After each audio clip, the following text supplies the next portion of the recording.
the orange level of the. I would ask our residents to keep employing the precautions that public health has put forward, and I would ask that council and staff that are attending this meeting in person use a mask when moving from their seated positions within council chambers. At this time, I'll call this meeting to order and get into the mayor's statement, mayor's report.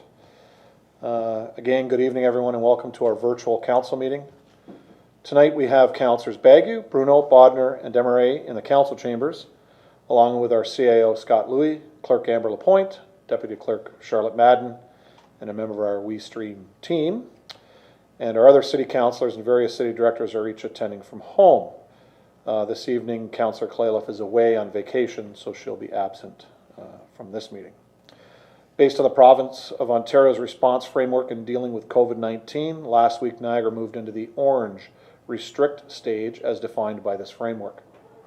We need to continue to work hard so Niagara remains here and no further restrictions are put in place, as is evidenced in other areas of the province. Remember, the precautions you have taken over the past 7 months continue to save lives. We emphasize the need for social distancing, hand washing, and face coverings where social distancing can't be maintained or where required by the region's face covering bylaw. We ask that you continue to support our local businesses.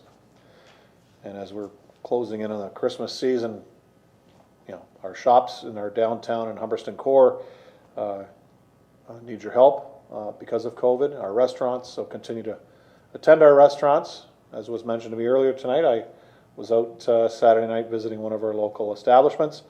So whether you want to go in or even do takeout food, please continue to do so. The Port Colborne Fire and Emergency Services team have partnered with Port Cares to make a child smile this holiday season. This coming Saturday, November 28th, from 9 a.m. to 1 p.m. at the Fire Hall on 3 Kalali Street West, right across from the Middle Bridge. The firefighters will be collecting unwrapped toys for ages 1 to 18, as well as non-perishable food items. Please support this important drive. Calling all Clark Griswolds. We're looking for the best holiday decorations in town. Port Colborne residents are invited to participate in their very own home decorating contest. The contest is open to Port Colborne residents. Entries must be submitted to eventservices@portcolborne.ca. That's eventservices@portcolborne.ca by Thursday, December the 10th at 5 p.m. To enter, please submit a photo of your home, including a brief description in which category it'll fall into. We have best lawn decorations, best light display, best balcony or front door display, and best window decorations. So best balcony, ladies and gentlemen, apartment buildings, they'll fall into that. So we'll hopefully catch as many as we can there. Details about each category can be found on our city website. There will be one winner for each category, and the winner will be selected by the community in an online voting system. Each winner will receive a gift card to a local Port Colborne establishment, retail shop, or restaurant of their choice. Winners will be announced on Monday, December the 21st, 2020. In partnership with the Port Colborne Downtown BIA, we're also inviting businesses and storefronts across Port Colborne to decorate in the most festive way they know how. There is no such thing as too many twinkle lights. To enter, please email photos and a brief description to eventservices@portcolborne.ca by Thursday, December 10th. The winner will be chosen by the community in an online voting system, and voting will take place from December 11th to the 19th, with the winner being announced on Monday, December 21st. The winner will receive a Christmas decoration prize pack and gift card to a local Port Colborne establishment, restaurant, or retail shop. So we really entice the businesses to get involved. The Port Colborne Historical and Marine Museum will be spreading Christmas cheer on Sunday, December 6th, with our Grand Old Christmas at Home kits. More details on the kits and how to purchase and pick them up will be available soon. Although things will be different this year, rest assured the museum grounds will be decorated and the holiday spirit will be flowing. On Friday, December the 11th, from 10 a.m. to 1 p.m., join us at the Market Square for Port Colborne's first ever Christmas market, featuring various local farmers, artisan, vendors selling their products. This is the perfect opportunity to look for unique gifts this holiday season. Anyone interested in being a vendor can email market clerk at portcolborne.ca. In closing, we ask for your patience while we continue to work together and remain vigilant in fighting the COVID-19 virus. Our number one priority at the city is the health and safety of our staff and our citizens. Please stay safe and be kind. Any questions with regards to the mayor's report? Seeing none, we have Regional Councillor Butters here this evening. Welcome, Councillor Butters.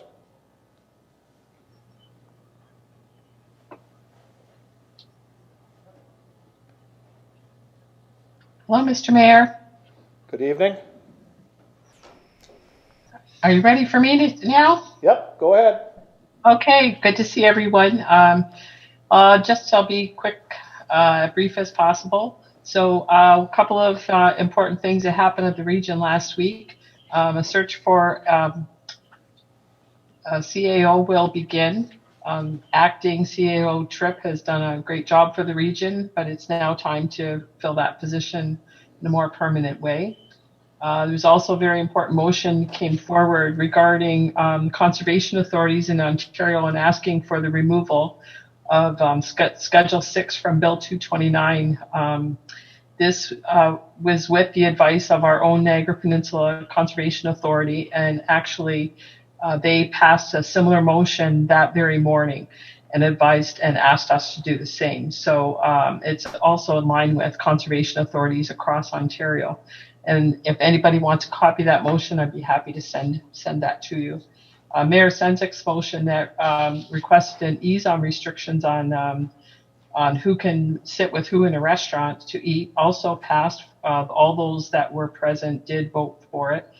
Dr. Hergy is not changing any of his Section 22 orders, but he has provided additional really helpful information and more specific information on his orders. So when it comes to, for example, a couple who may not live in the same home but are in a committed relationship, those people are allowed to go out for dinner together. So it really kind of zeroed in on what you can actually do and what you can't do from the original piece that kind of left us all with a lot of questions. So I would say that there was a lot of those questions did get answered. Also, part of that motion directed a more assertive approach to enforcement to really get the message across to those who are still gathering and having parties and are really just not following the rules and put us all at risk. So I would say the message is to stay home as much as possible within your own family group, wear a mask, social distance, wash your hands, and anybody that wants a copy of Mayor Senzik's motion, I can send that to you as well. So let's see. Another one that passed that I thought was interesting too was a request for a staff report on double direct counselors, and it came out of Niagara Falls through Mayor Deodati. So you may want to be thinking about how you feel about a double duty counselor. That would be serving on your own specific city council as well as on the region. So just ask you to kind of keep that in mind. When that report comes out, I'm kind of looking forward to see what it has to say. And the latest today on COVID cases, today there was 19 new cases, yesterday 17. Total cases for the Niagara region is 1998.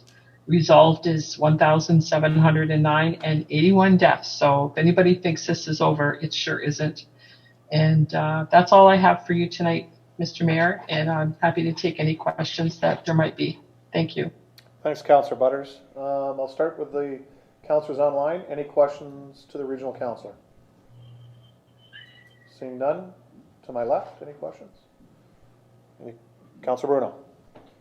Thank you, Worship. Through you to Regional Councillor Butters. Barbara, I'm just wondering, you probably saw I was pushing folks to get in and get their building permits if they want to build a single-family home in Port Colborne. I still haven't seen anything on the regional website as to what their rates will be, and although if you can see if you can still find out what they might be, it'll be a short window for just the first couple of weeks of December, but it'd be nice to know what their charges are going up. Maybe at the next meeting, I can give a last plug to get your building permit before the prices go up. Thank you. Counselor? Thank you, Councillor Bruno. I'm happy to follow up with that. Thank you. Okay. No further questions? Great. Thank you, Counselor. Have a good one. Madam Clerk, introduction of addendum items. There is one addendum item this evening. We'll be introducing a bylaw to appoint an interim chief building official. Great, thank you. Confirmation of the agenda. Can I have Councillor Bagu, Councillor Bodnar move the agenda? Any questions on the agenda this evening, Council? Seeing none, all those in favor, please raise your hand. And that's carried.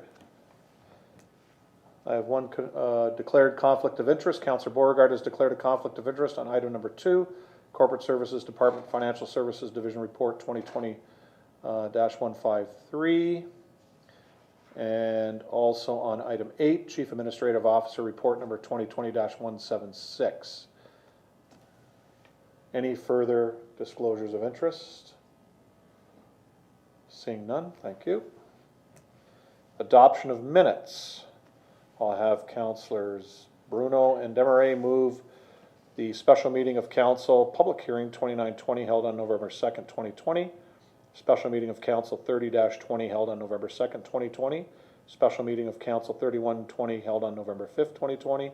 Special meeting of Committee of the Whole Budget 07-20 held on November 5th, 2020. Regular meeting of Council 32-20 held on November 9th, 2020. And special meeting of Council 33-20 held on November 16th, 2020. Any questions on any of those minutes, Council? Seeing none, please raise your hand. All in favor? That's carried. Determination of items requiring separate discussion. At this time, I have items 2, 4, 5, 6, 7, 8, 10, 11, 14, 15, and 16 have all been pulled. Any further items? Not that there's many left. I'll have Councillor Wells and Councillor Danch move the items not requiring a separate discussion. All those in favor, please raise your hand. That's carried. We have no delegation or presentations this evening. Councillors' items. Staff responses to previous councillor inquiries. CAO Scott Louie. Thank you, Your Worship. I have 2 items that I'd like to, well, one's sort of by my own choice and one's a response to an item from last meeting. I did write a COVID update report for council. It seems like council read it and understood it, and there's no questions about it because it wasn't lifted for separate consideration. I did want to advise council that we're going into, well, I guess in the middle of the orange level, as the mayor pointed out in his opening remarks today, of the province's COVID recovery framework. We're looking at some more restrictions in our office, and once again, as I've mentioned in past to council, we sometimes go above the bare minimum towards best practices.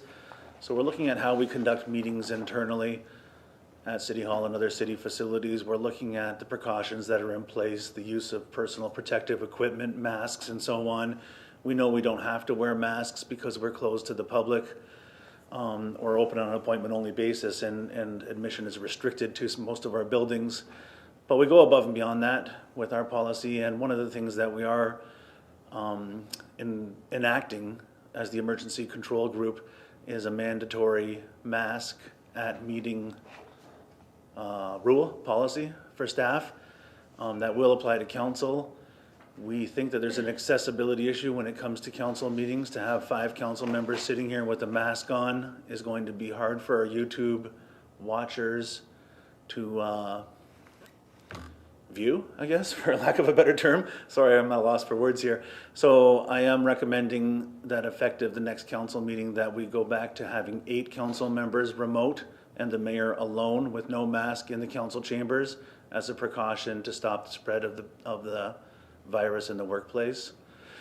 And likewise, like I said, I can't have two sets of rules, one for staff meetings and one for council meetings, because ultimately a meeting is a meeting is a meeting, and this will be in force for staff taking place in city facilities as well. If there's no questions, I'll move to my second item, or I'll just do both items and you can ask me questions about both. Certainly. The second item is a response to a request from Councillor Wells for advice surrounding importing fill into a particular parcel in, I guess, the northeast corner of Port Colborne. I did speak to legal. Actually, I think I advised last meeting that I had forwarded to legal for some legal advice. Actually had more communication with Councillor Wells towards the end of last week. Forwarded that to our legal advisor as well. Of all things, got a call on Sunday, so the lawyer and myself are working overtime, I guess, during football season. And she told me that, and then again, we spoke about it today when we were on the phone about a different matter, and she told me she would have legal advice to us in the next 1 to 2 days. I can tell Councillor Wells and anyone else on council who's interested that there is a case for restricting, or sorry, for, I guess, as I reported last meeting, one of the issues that we're up against is that our site alteration bylaw exempts agricultural uses from the necessity to get a permit to alter the site. Our preliminary legal advice is that there's an option where we could make a volume-based point where a trigger is set in motion and a permit is required. So for example, digging a very small agricultural pond might not be the trigger, but trucking in 100 loads of fill would be the trigger. So that's what I think the recommendation will be that comes forward, and that will come along with it some testing of quality of materials and so on, which I think is a concern of councils. All set? Thank you. Questions to the CAO on that? Anyone on the line? Councillor Bodnar? Just on the fill thing, I think it's self-explanatory, but you say maybe 100 loads would trigger the need for a permit. When the report comes back, I would imagine it would say that you can't do 100 loads and next month do 100 loads and next month do 100 loads. Like, can you make sure if that is the case, then we'll have to debate that, but can you ask that question of the lawyer and just see? Sure. So someone can't get around it that way?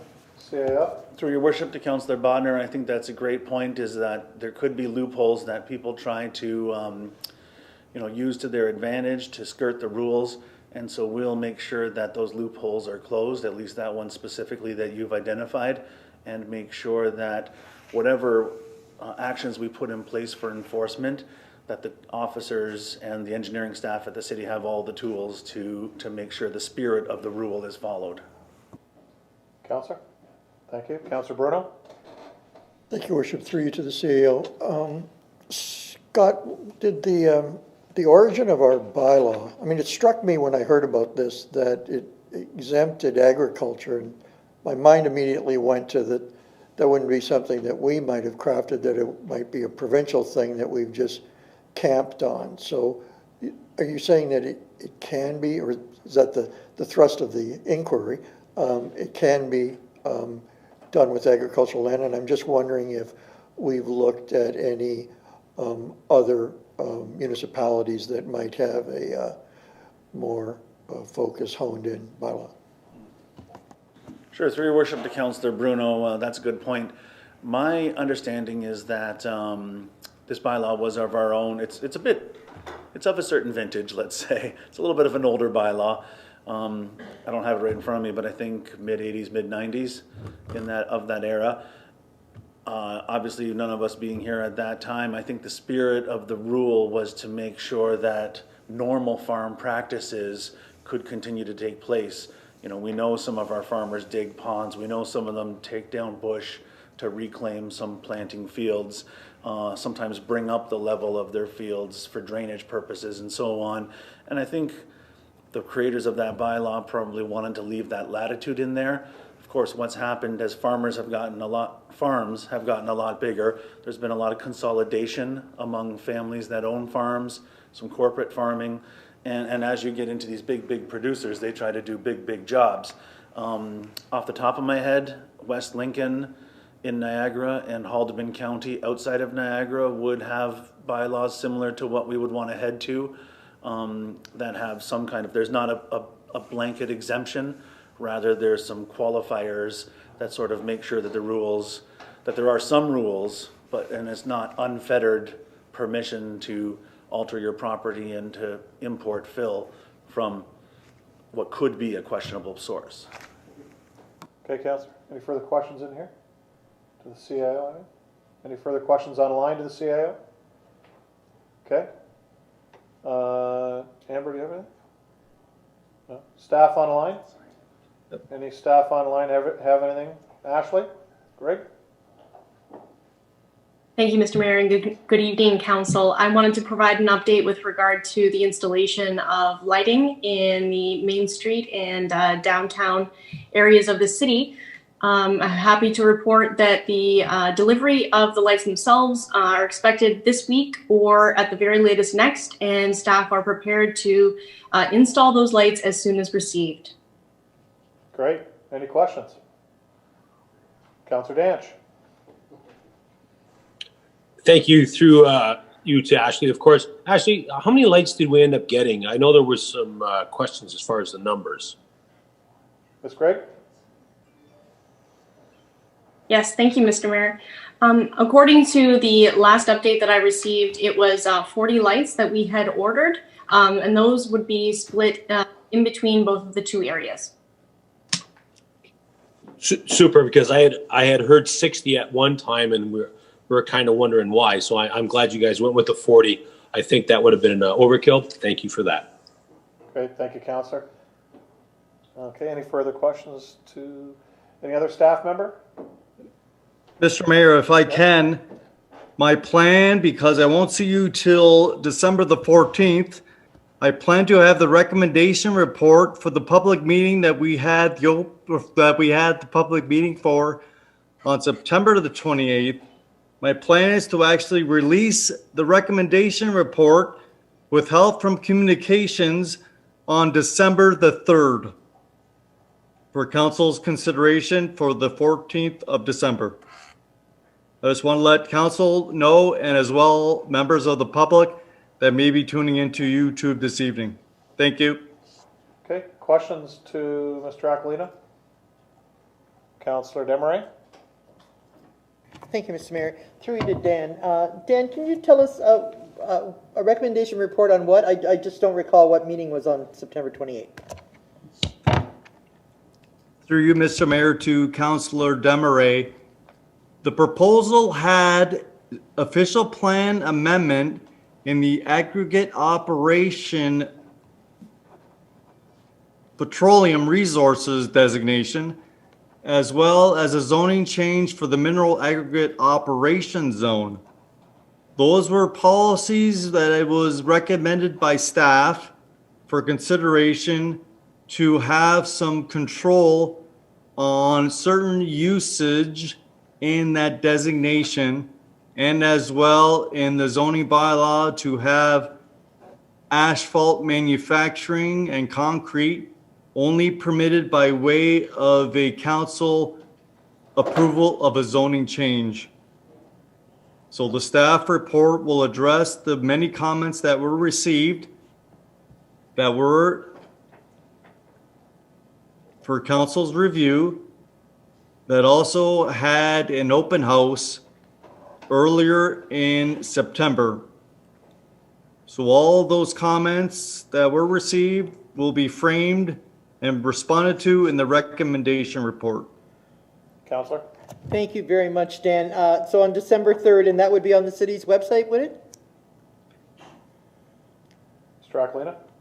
Through Mr. Mayor to Councilor Desmarais, that is correct.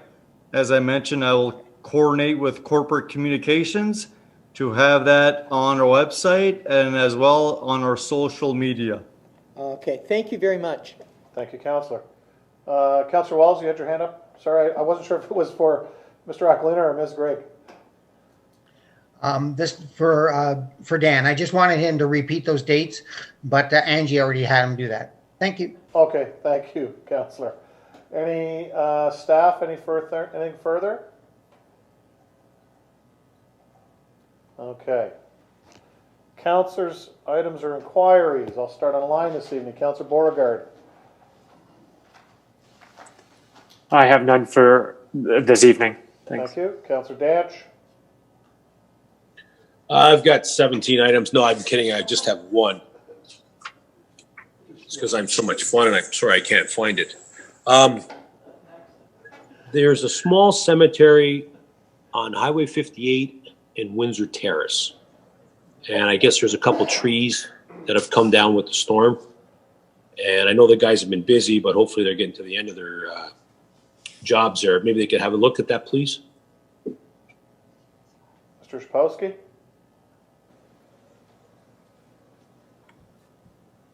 Yeah, through you, Your Worship, to Councillor Dance, we can definitely take a look at that and have that cleaned up for you. Thank you. Somebody hit me late today with that, one of the residents there, so I appreciate it. Thank you. That's it.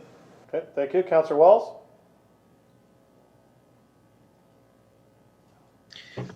Yes, I have two items. One item is for, I would believe it would be for Sherry or for Steve. It's in regards to the signage on Wildwood Road, the status on that. Mr. Szpowski. Hey, through you, Your Worship. We did have a couple communication issues between our internal divisions and our work order systems, so that work was postponed. The work is currently planned to be completed in the first half of December, though. Councillor Wells. Thank you. My second item would be, I believe, to Amber. It's in regards to the resolution of the city recognizing the aquifer. I was wondering what the status of that is. Madam Clerk. I apologize. I don't know the status, but I can email you tomorrow and report back a timeline. Thanks, Amber. Good. Anything else, Councillor Wells? No, that's everything. Good. Thank you. Councillor Bodnar. Nothing. Councillor Bagu. Thank you, Mr. Mayor. Not really concerned, just a couple of thank yous. First one to the emergency committee. I was going to mention the chairman, but I found out it's a CAO, so no sense mentioning his name. But I'd like to thank the emergency committee for working with minor hockey and staff and allowing some of the parents into the arena, one parent for each kid to watch the children. I don't know how long it's going to be in effect, but it is greatly appreciated. I drove by the arena last Saturday and talked to a couple of parents, and they're really appreciative. Some of it's the first time they've seen their kid on with hockey equipment on the ice. So thank you from them, anyways. The second one, I was a little surprised today, Mr. Szpowski. Earlier in the summer, I mentioned to operations about the big dip on Steele Street and Clarence, going towards the hospital right at the intersection. I picked up a real nice outboard motor cover this summer from a trailer in front of me that lost it when he took the big dip at the speed limit. I still have it in my garage, actually. Anyway, wants an 8-horse motor cover. I got one. But the crew was there today. They fixed that dip, and I actually drove around the block twice, so I could drive over it twice to see how nice it was. So thank you, Mr. Szpowski, for doing that, and greatly appreciated.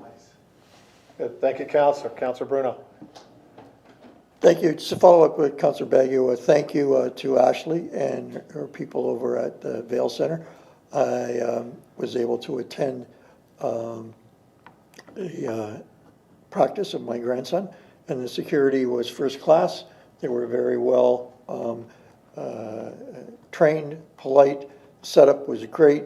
Parents, grandparents, if they took the place of parents, were appreciative. And I thought they did it in a very pragmatic and practical way. There weren't that many out, and it was just handled really well. So thanks to the security guard and to the committee and to Ashley and her people. Thank you. Thank you, Councillor. Councillor Demery? Thank you. So it is funny that we implement ours based on staff and looking around the region, and there's already been some municipalities that have clawed back and not allowing, where they were allowing about a week before us, and now they're not allowing. So, but as you said, kudos to staff, and they'll keep an eye on this, and hopefully we can continue this as our numbers, let's hope they drop in Niagara. We're not that bad, but let's hope they drop, and that we can continue allowing parents and grandparents or guardians to enjoy watching their kids play any sport within our facilities. So, and that being it, consideration of items requiring separate discussion. Item number 2, just to reiterate Councillor Beauregard's conflict. Corporate Services Department Financial Services Division Report number 2020-153, subject penalty and interest on outstanding accounts receivable, moved by Councillor Wells. I'll have Councillor Demery second that. Councillor Wells?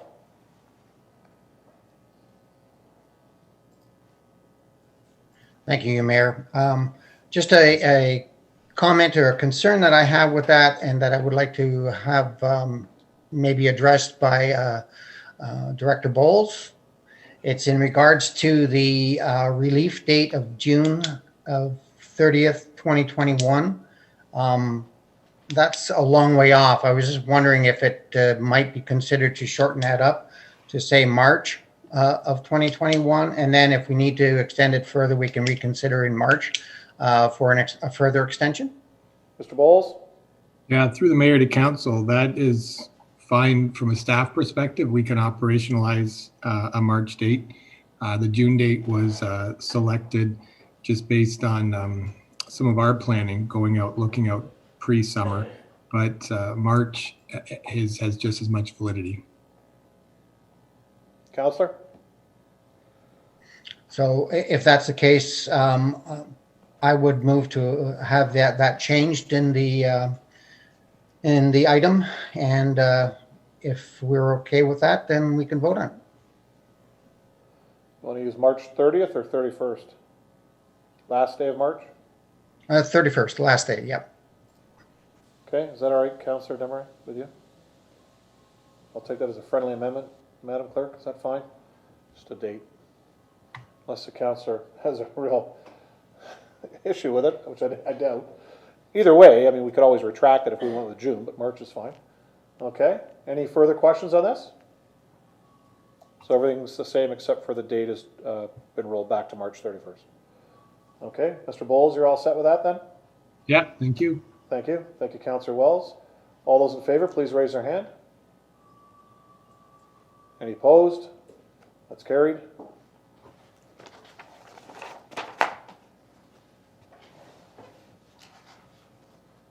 Item 4, Engineering and Operations Department Engineering Division Report number 2020-169, subject traffic review Chippewa Road at Dolphin Street and Berkeley Avenue. I have Councillors Demery and Beauregard to move that. We also have 3 delegations on that issue that have submitted information to us. Harvey Thiessen, who's a Chippewa Road resident, gave us a PDF slide presentation, a letter, and a small video, a short video of 8 minutes. We have Wendy Barber, Chippewa Road resident, and Carrie Kahn and Douglas Fester at 250 Chippewa Road, again, have all submitted information with regards to this item. I'll start with Councillor Demery. Thank you, Mr. Mayor. I was reading through the proposed plan of redesign for Dolphin and Berkeley and Chippewa, which at a cost of $35,000 is, I think, money well spent. And it certainly will address the concerns of the residents on those streets, or certainly on Dolphin and Berkeley. It, however, does very little to address the issues along Chippewa Road. And that has always been, for my way of seeing it, the core of the whole issue. So I really would like to see us come up with some plans to change the future of Chippewa Road and see how we're going to do that. I'm really encouraged that staff has put this option forward, though, because I brought this issue to this council a few times since I've been on council, and I've certainly dealt with 2 directors of engineering over it, and each time nothing has come of it. So to see it come this far is really encouraging. But we definitely need to look at sidewalks. The need exists without a doubt. Along Chippewa Road, the need exists. We need to be able to have some plan, a proposed plan of how to do the sidewalks, complete with costing. So I would like to see that come forward from staff. I'd also like to see a proposed plan on lighting. Driving along Chippewa Road at night, it can be pretty intimidating. It's really dark. Walking would be a disaster.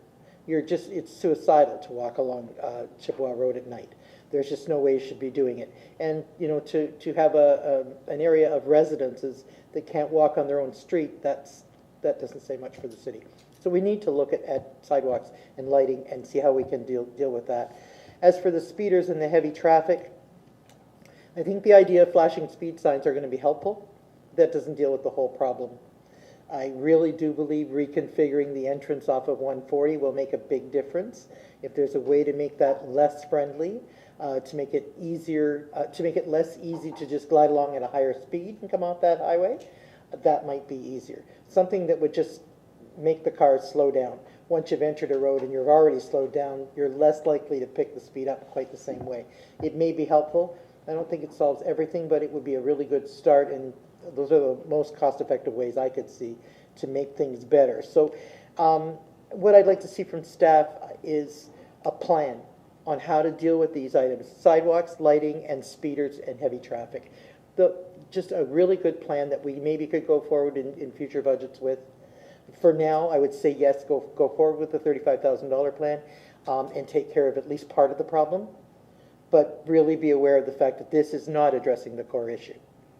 So we need to go forward with that. But that's basically what I'd like to do, is provide staff direction to come forward with a plan. So, Councillor, if we can get everybody's opinion? Yes. I was going to come back to that. Yeah. And if we can add it actually to the body of the motion, that it's actually coming from us in the motion with regards to what is here this evening and how we want to see this area proceed, because I do agree with you. In fact, I think it was Mr. Thiessen's information with regards to you almost stop up Chippewa near Dolphin, where if people come down, you've got to kind of meander through. Could alleviate a lot of the issues. But anyways, let's get back to that. I've got Councillor Beauregard next. Through your worship to council, I just like to say that I agree with Councillor Demaray's remarks in most regards. I would like to also say that maybe it will be a potential solution moving forward. When reading the report, I noticed it came to my mind that what about a one-way direction? Maybe that would limit the flow of the traffic and could potentially, since the road, as stated in the report, is narrow, and that causes issues regarding the feasibility of sidewalks, maybe we can put a one-way traffic, and having a narrow road, we can then maybe implement a sidewalk. So I'm wondering whether or not staff has had the ability to, or has thought about that potential option. Okay. Thank you, Councillor. Councillor Wells? Oh, sorry. That was a question to Director, Interim Director Szapowski. Oh, I apologize. Actually, Mr. Costick will take that one. Through the mayor to Councillor Beauregard.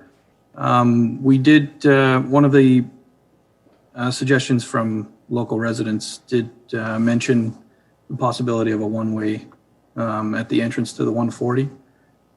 We haven't considered that option at this time, but it is something that could be looked into. Councillor Beauregard?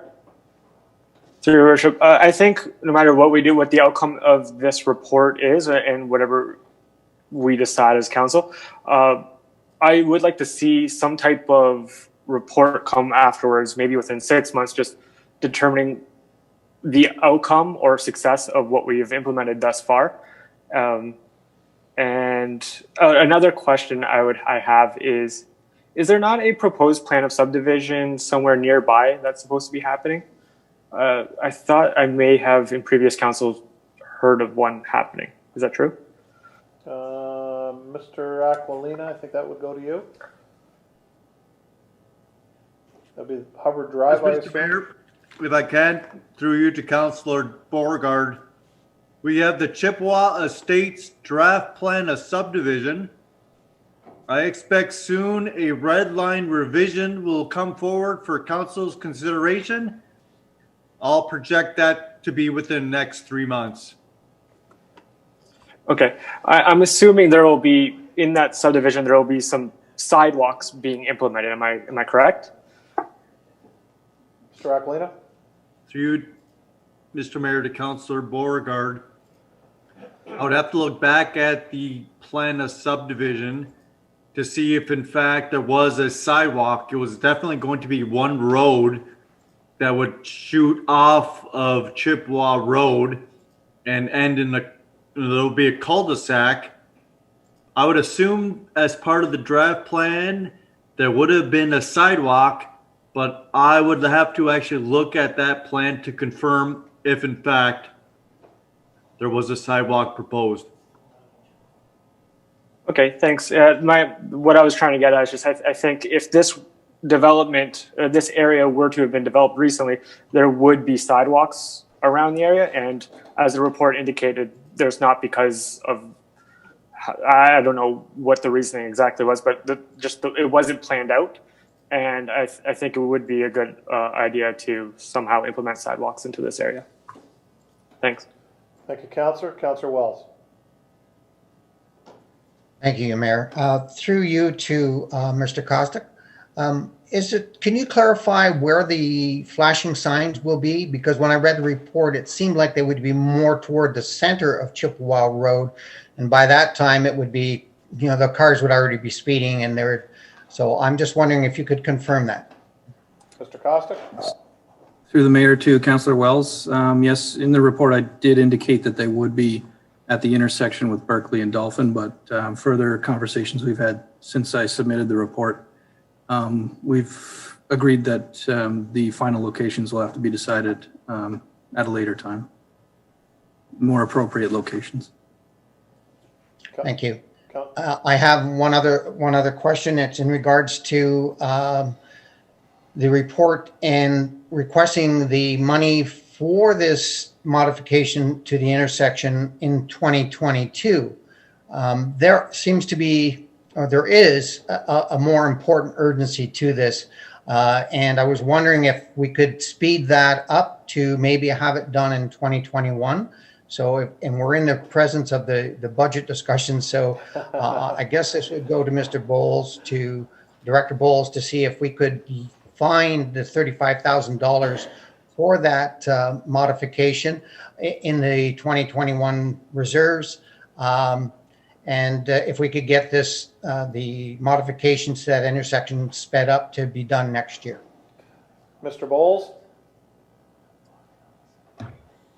Yes, thank you to council. When council approved the 2021 capital budget, we did leave a contingency for projects that may come up as the planning process evolves throughout the city. And that contingency had just over $200,000 set aside for it. So at council's direction, that contingency itself could be used. Alternatively, we could look at a specific reserve related to the project. Thank you.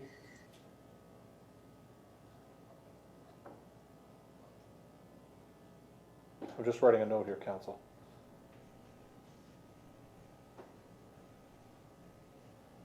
There's some things that we'll be adding. Councilor Dance, any questions on this? Just listening in, I know we're all locals, so we always use that road.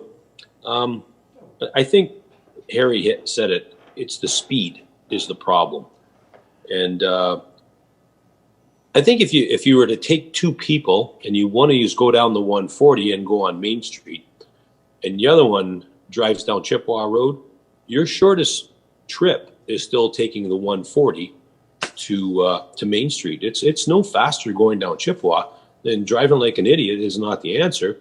Maybe we need some police presence just to slow things down for a bit. I feel for the people down there because cars going by at that speed is nothing but annoying. And I think we need to get a plan in place, no doubt about it. Thank you. Thank you. Councillor Walls, I saw your hand up again. Do you have any further? Yes, and it's a follow-up question. If we've got the money, yes, this is directed through you to Steve. If we have the funds available, can that project be done in 2021? Mr. Shapowski or Mr. Costick? Through you, Your Worship, I can respond to that. Thank you. To Councillor Wells. So we do have a PAC schedule for 2021. We even have a PAC schedule for 2022 right now. This is something that we can definitely take a look at, and we might require a consultant to come out, or we can do hire a contractor to do a quick design for us as well, and then we can just complete it that way. So it might cost a few extra dollars to be able to do it that way, but that would definitely expedite the project. Councillor Wells? Thank you. Thank you, Councillor Wells. And I do have it in my notes to put it as part of Councillor Demery's first ask at the end. I'll start on my right. Councillor Demery, any questions? Or sorry, you're done. Councillor Bruno? Yes, Your Worship. Just off the back of that, through you to Steve or Mr. Kostick, Councillor Demery's brought up some other ideas that make that a more fulsome and complete job. I'm just wondering whether that's to bring the contents of her motion forward to be studied in concert with what you want to do this year and do it all at once. My worry is, and to both you gentlemen, is there any concern that looking at that whole street holistically should be done in concert with the changes at 35,000 you're now proposing? Like, you know, I'd hate to be spending $35,000 and then get a holistic approach that said, we should do this, and if you would have done this at Dolphin, that would have led to more traffic calming or whatever that solution is. I just don't want to be doing it piecemeal if it affects the greater picture. Wonder if you could comment on that. Mr. Shapowski? Yeah, through you, Your Worship, to Councillor Bruno. Right now, so there is a possibility that we could take that approach and we could look at sidewalks and lighting along the entire stretch of Chippewa Road. If we do that, I don't believe that it'll actually change any of the design that's been proposed.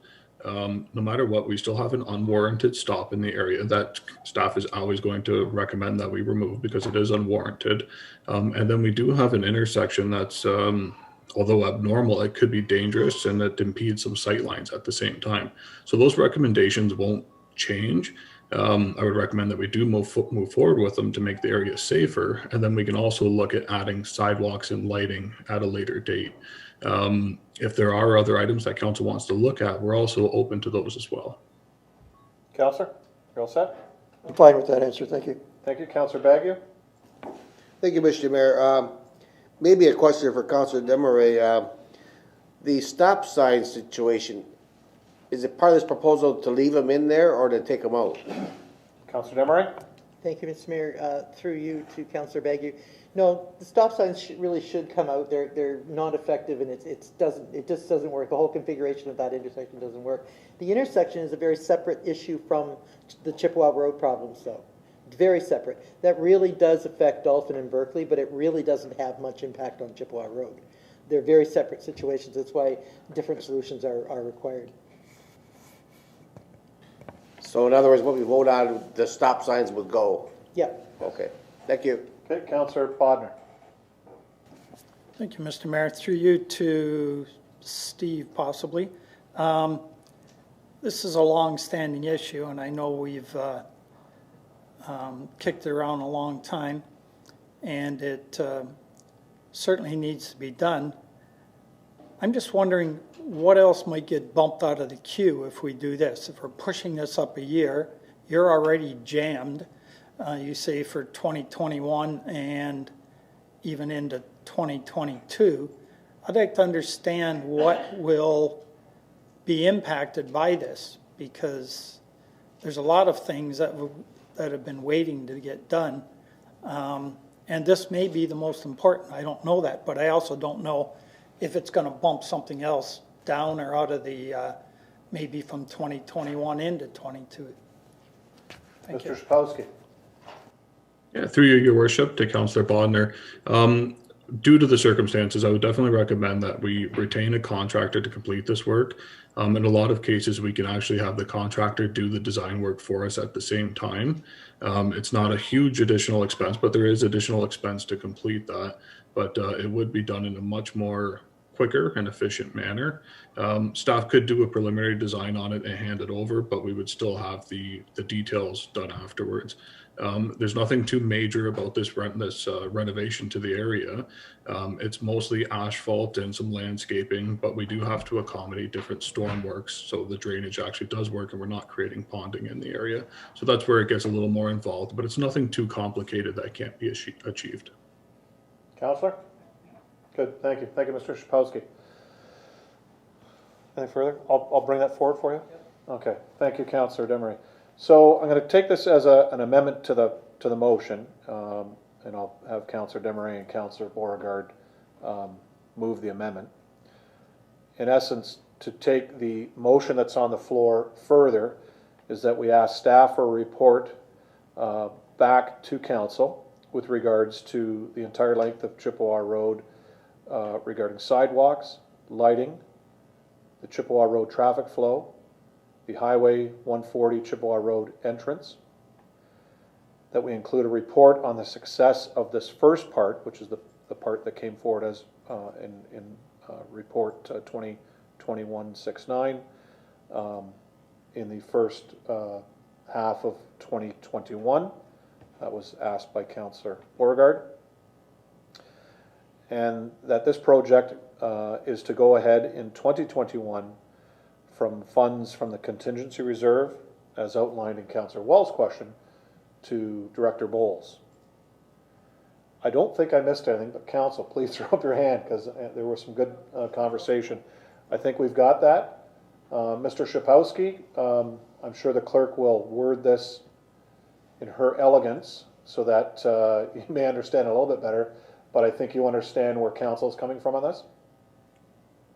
Yes. Okay. So that's going to be an amendment that we'll vote on separately, then we'll add it to the main motion. Any questions on that or anything to add, Council? Anyone online? If I've captured everything. Anybody in here? Okay. So just on the amendment, which is just what I talked about with regards to a report back regarding the Chippewa Road sidewalks, lighting, traffic flow, Highway 140 entrance, a report on this asks success, and then the project be funded from the 2021 contingency reserve. Seeing no questions, please raise your hand. All in favor? That's carried unanimously. To the motion as amended, any questions on that? All those in favor, please raise your hand. Opposed? That's carried.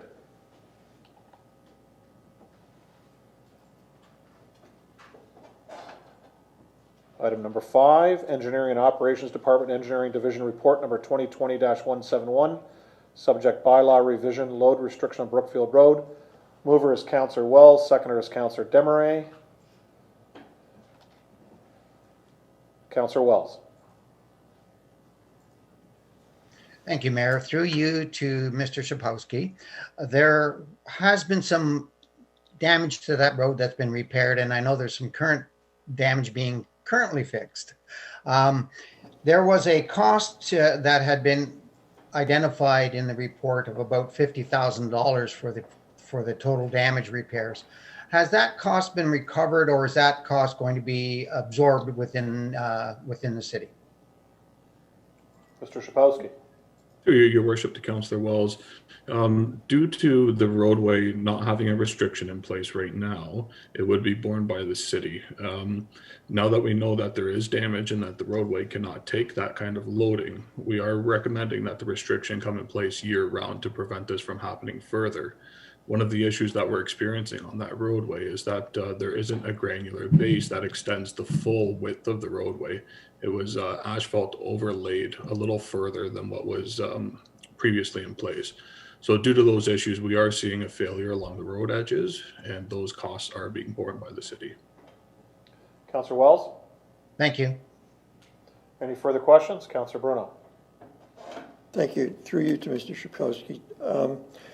Notwithstanding that the heavy traffic may be focused on moving product to a location on Brookfield Road, should we not be looking at, when you restrict Brookfield Road, you move the truck traffic to another road? Now, I know Miller is a regional road and perhaps is more designed and strengthened to bear load, but I'm just wondering if you have a comment of if that could move to any other road that would be a problem. I mean, I see Wilhelm is a very durable regional road, and Miller. Do you have a concern that there are any other side roads in that vicinity, or partial side roads, then turn? I guess I just want to get my brain around the fact that we're helping Brookfield Road. Are we potentially putting in danger another road? Mr. Szybkowski? Through your worship to Councillor Bruno, that's a very good question. Mr. Kostick's already looking at all the other roadways within the rural area. Because of the failure that we're experiencing on Brookfield, we want to expedite this one and have your approval to extend the restrictions. We are currently reviewing all other roadways within that area to determine if there is a need to restrict them further. If there is a need, you will be seeing another report to recommend that there is further year-round restrictions on them. Councillor? Great, thank you. Councillor Bagu? Thank you, Mr. Mayor. Question, I guess, to Mr. Szybkowski. If this is passed tonight, how soon can we get the signs up and for the restrictions? Mr. Szybkowski? Through your worship to Councillor Bagu, I'll speak with our roads division tomorrow, but there shouldn't be a huge issue in doing that. We have some signage in place already, so it could be as easy as swapping it out, but we would like to post it a little more frequent to make sure that the word is out there that it is a year-round restriction. Thank you, Mr. Mayor. Okay, thank you. Any further questions? Councillor Bodnar? Through you, Mr. Mayor, to Steve, maybe. We know that the trucking company that's hauling this and has done the damage. Are we going to alert them that this is a restriction on this road? Just so we don't have to, after 20 or 30 trucks have come, we just discover that they're doing more damage before we whack them with some kind of a fine or something. Mr. Szybkowski? Through your worship to Councillor Bodnar, we will be notifying them. We have been in discussions with them already, and they will be notified of this change. This doesn't mean that those trucks will not be on that road anymore. It means that they'll have to lower their weight within those vehicles. So you could possibly still see triaxles and dump trucks on that road, but they would be with a lesser weight inside of them. Councillor? All set? Any further questions? All in favor, please raise your hand. That's carried. Item number 6, Planning and Development Department Planning Division Report number 2020-174, subject utility trailers. I have mover Councillor Bruno, seconder Councillor Wells. Councillor Bruno. Thank you, Worship. A couple observations first, and then I'll perhaps ask Sherry some questions on this. As I recall, at the meeting where this was brought up, one of the concerns was the dates, particularly for snowmobile uses off of small trailers. The other one was, I think Councillor Bagu brought up, he had some information with respect to when boats go in. It also includes RVs. So I'll speak to that in a moment, but the other issue with respect to snowmobile trailers, it wasn't quite addressed the way I thought the direction was that Councillor Bodnar had brought up. And that was that we need to have regard to snowmobiles and snowmobile trailers, but I had understood that it would be a mirror image of the issue with boat trailers, i.e. we wouldn't want a utility trailer with snowmobiles sitting in the driveway year-round or during the summer months, just like we don't allow boats and RVs to be in those front yards. So I'm a bit confused on that. And then finally, the definition of a utility trailer on length is 7.2 meters, and I'm not so sure that that's what anybody had in mind for a trailer to be in a front yard, potentially year-round.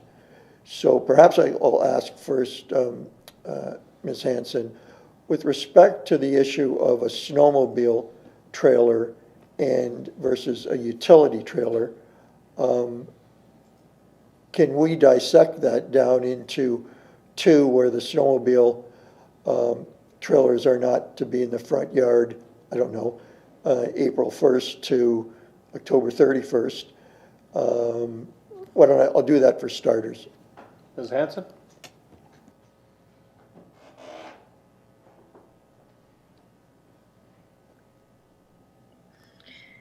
Through you, Mr. Mayor, to Councilor Bruno. This is a Dan Aquilino report with regard to the zoning bylaw, so I'm going to defer this to Dan and his report. Mr. Aquilina? Thank you, Mr. Mayor. Through you to Councilor Bruno. The bylaw definition of the utility trailer can certainly be changed. There's nothing right now that is not allowing council to make any changes to the bylaw. So if we want to get into the discussions about the size of a utility trailer or actually having a different bylaw or another definition specifically for snowmobile trailers, that certainly can be looked into, definitely. Councilor Bruno? Thank you. I know there's others that want to speak on this, but for starters, I'd like to put out the notion, other councilors could comment while they're commenting on the main motion, that we separate utility trailers and snowmobile trailers into two parts. But I want to circle back to this, but I'd like to hear from some other councilors on this item. Thank you. Councilor Wells? Thank you, Mayor. Councilor Bruno really addressed some of my concern, and my concern is about the definition about utility trailers. To me, it leaves some open areas that, or loopholes, if you will, we've used that term before, that are there that people could misinterpret what their utility trailer is. For example, I have a snowmobile trailer that's 30 foot long. And at times I use it not just for snowmobiles, but I also use it for hauling other materials, other things. So in that sense, it can be defined as a utility trailer.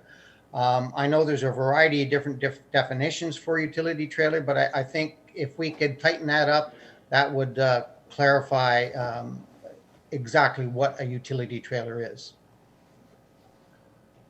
Thank you, Councilor. Councilor Bagu. Thank you, Mr. Mayor. A couple of concerns I have with this also was reading the measurements, the height of the trailer, 4.1 feet, which is 1.25 meters. And I phoned my brother-in-law today. He's got a trailer, and it has the big gate on the back where you can drive a snowmobile up or an ATV or a riding lawnmower. And with that gate put up, the top of that gate's probably pretty well 6 feet from the ground. So that would actually make it illegal as a utility trailer just because the gate is up, even though the rest of the trailer is below that 1.25 meters. The other concern I have is the dates. I contacted the Parks and Rec and got the dates for the marinas, what dates the boats go in, what dates the boats go out, and most of the time the boats go in on the holiday weekend in May, other than there are perch fishermen and that go out early May or end of April. And the May 15th date is, I find a little bit too late. These people get their boats out of storage and they work on them, and vice versa. October 15th date, the marina really doesn't, pretty well the end of October is the deadline to get your boat out of the water. So we have October 15th to get it out of your driveway.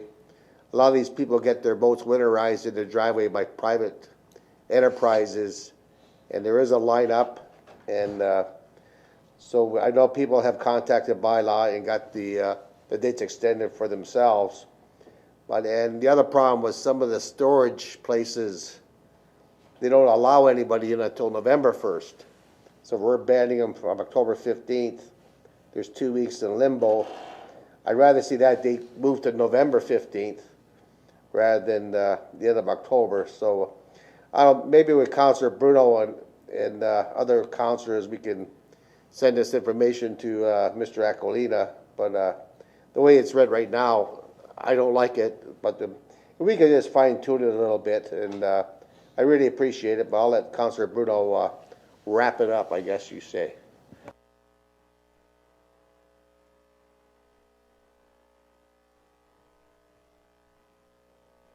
Thank you, Mr. Mayor. Through you, I really am a little bit confused as to why exactly we're doing this. Is it that we don't want snowmobiles to be seen in the summer and boats to be seen in the winter, or is it that we don't want ugly in the front yard? Like, what is it that we don't want? Because many people have utility trailers that are just piled with stuff and maybe tarped down or maybe not tarped down, and they sit out front of their yard all the time. It looks bad. And if it's looks that we're trying to police, then we need to do this differently. And that would really have a lot of impact on when we allow what to happen and what sizes, that sort of thing. And I just don't feel that we've really looked at this deeply enough to be discussing this tonight. And as Councillor Bruno just said, where's the public input on this? They really haven't had an opportunity to see what we're thinking, which direction we're going, so that they can maybe have some input. I just don't feel that we're ready to discuss this yet, or to decide on this yet. Okay. Further questions from those that haven't asked any yet? Councillor Bruno? Thank you, Your Worship. Perhaps we could start with what we might all be able to agree with. And it seems to me that the bone of contention is utility trailer and the definition of such. So I think Councillor Baggio has brought up a point that I recall when this bylaw was first put in, and then I guess it's been amended in an intermediate time since the beginning. So let's start with the focus of the bylaw back in the day was RVs being wrapped, stored, and the front yard is an issue, mostly for neighbors. Where it gets to be a bigger issue, and I think is one of the underlying reasons, is if you don't have the thing moved, what you tend to get is an abandoned boat, an abandoned trailer, and somebody who says, I'm not taking it out this season, and that becomes the reason. Then you have this recreational vehicle, if I can use that right now, and the utility trailer there all the time. So for 10 years, up until this year on the enforcement, it seems to be that the majority of the bylaw worked well. I do think, though, that Councillor Baggio's point on the issue of the timing of when people take their boat out, take their RV out, or stop that use in the winter could be amended. So, just on RVs and boats, and perhaps we could go around the circle on this, I'm thinking that at the front end, April 15th is fine for an RV to come back to the front yard because people are then using them. They're taking them out for the weekend. Many parks open May 1st. So and on the back end, I think October 15th was too early. A lot of places close 31st. And as Councillor Baggio correctly put out, a lot of outdoor storage off-site doesn't begin till November 1st. So With RVs, if we could extend the time when they could be in that front yard from April 15th to November 15th, I think we could perhaps have something there that's workable for the comments that I've heard from RV owners. On boats, I would suggest the same thing, more for the reasons of simplicity rather than having dates all over the place. If we used April 15th to November 15th, certainly you can put them in storage earlier or bring them out later. But I think if we stuck to those two dates for RVs and boats, we would slightly amend the current bylaw and I think make it more practical for more people. On snowmobiles, I think that Councillor Wells has brought up an interesting item because you can put snowmobiles on a utility trailer. So if we were to say what we're trying to achieve in RV and boats, that they're not sitting there in the entire off-season and not in storage, I would say the off-season for snowmobiles could be April 15th to November 15th. Again, consistency. So if we're not missing the true season by an extra 2 weeks, I don't think that's the end of the world. I think it resolves the problem. And bear in mind, this is about front yard issues. This isn't about can't have one, isn't about can't have one in the side yard, isn't about one can't have one in the backyard, isn't about putting it in your garage or building. So these three items, I think, more fulsomely create a better reality for what happens on the ground. So I'm wondering if we could go around on those three, Mr. Mayor, and then circle back to utility trailers if we can get any consensus on these three. Okay, so just to make sure everybody knows what we're talking about here. So RV and boats would have an April 15th to November 15th date that they can be in your front yard. Snowmobiles, and could I add, and their trailer? Sure. Snowmobiles and their trailer are from November 15th to April 15th. I know you said it backward, but I just, because it technically is November 15th of 2020 to April 15th, 21. Okay, so I'll take that as an amendment to the first amendment on this. I had Councillor Bruno move it. Can I get Councillor Wells to second that? Is that fine, Councillor Wells? Thank you. That those dates be changed in the bylaw. Questions on that? Questions? Online questions? Councillor?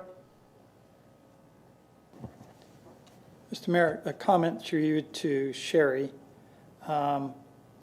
Just because I know Councillor Baggy brought it up, and it is a reality that sometimes you can't get your boat serviced if there's a backlog or something.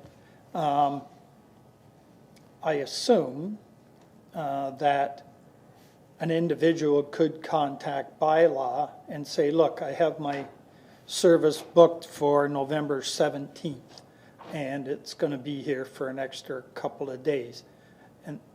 And that would be something that bylaw would take care of. Am I assuming correctly on this? Mrs. Hanson? Through you, Mr. Mayor, to Councillor Bodnar. Yes, bylaw works with customers to try and gain compliance. So if they need a couple more days to resolve an issue and we know that they're resolving the issue, we have no problem working with the constituents. Okay, good. Okay, Councillor? Yep. Okay, thank you. So seeing no further questions, the amendment is for RVs and boats, April 15th to November 15th, and the addition of snowmobiles and their trailer, November 15th to April 15th.